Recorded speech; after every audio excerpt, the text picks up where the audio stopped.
influenced by so many things, you know, and individually we're influenced by so many different things. So when you bring that to the table and, you know, apply that to a song, it's bound to, you know, come out a little bit like that. There's a good quote saying that the Heavy are in all their favourite bands at once.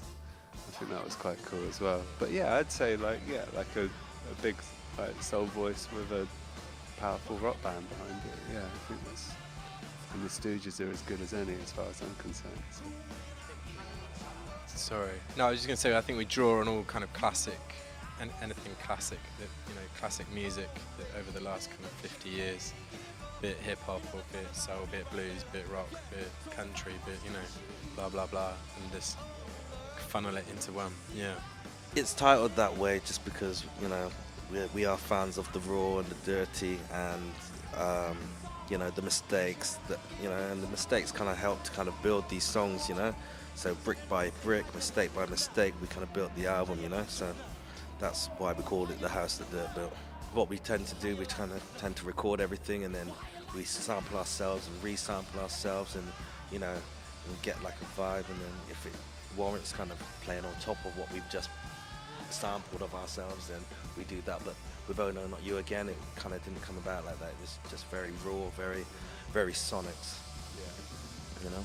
I had that melody which I felt would fit with the song itself, and then I thought it'd be cool to do something, make an intro. So we kind of put an intro together, which is very Morricone, and sort of done ourselves in my house, and using cat litter. So the footsteps are kind of cowboy boots on cat litter, and it's just a case of using your imagination for as much as, you know. If your resources are limited, it doesn't really matter. It's kind of having the ideas, I think, in the first place, and being able to execute them, which is, you know. But yeah, the cinematic is, you know, absolutely very important. I think all of the songs just kind of just stand up next to each other. I think whatever order you kind of put them in, you could write your own script, you know, or set your own plot to all of those songs.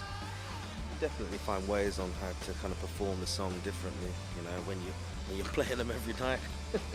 So yeah, you learn how to play them differently. But there's something about New York, I can't put my finger on it. I woke up quite early this morning, and it was obviously, it's been a lovely day, but I went for a walk in Williamsburg, and I can't describe it, but it's one of the most inspiring places on earth, and I don't know what it is, and whether it's the sound of the city or what, or just the colours and it's just, there's something going on here. There's an energy here which is you don't really find anywhere else in the world, and I find it really like fires me up. Yeah, the same way. Yeah. Well, it's like every time we drive into Manhattan, it's just like it never stops being absolutely impressive. Yeah, like, yeah, the buildings and the time they were built.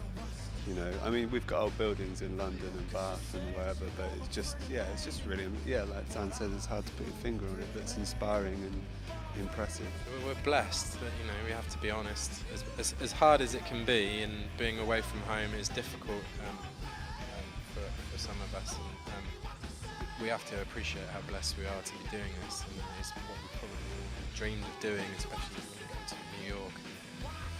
It really is, when you boil it down to the basics, we've been utterly blessed. I just kind of want them to kind of realise that people are kind of still kind of making great music, you know, and it's like, we've had so many accolades since we've been here, you know, of people that have never heard of us, and, you know, they've just encountered us because they've heard like an MP3, or they've, you know, a friend's kind of said, go and visit these guys on their MySpace, and, you know, it's great. And you know, so I just kind of want them to buy a CD, or buy a song, you know, or buy a T-shirt, you know, but just understand that there are people that are still out there, still making amazing music, you know. You'd be nice to think that if someone comes away from your show, you'd think they hadn't seen something like that for a while. You know, that's always the aim. You don't want them to come out thinking, oh, it just sounds like that. You want to be seen as original and interesting.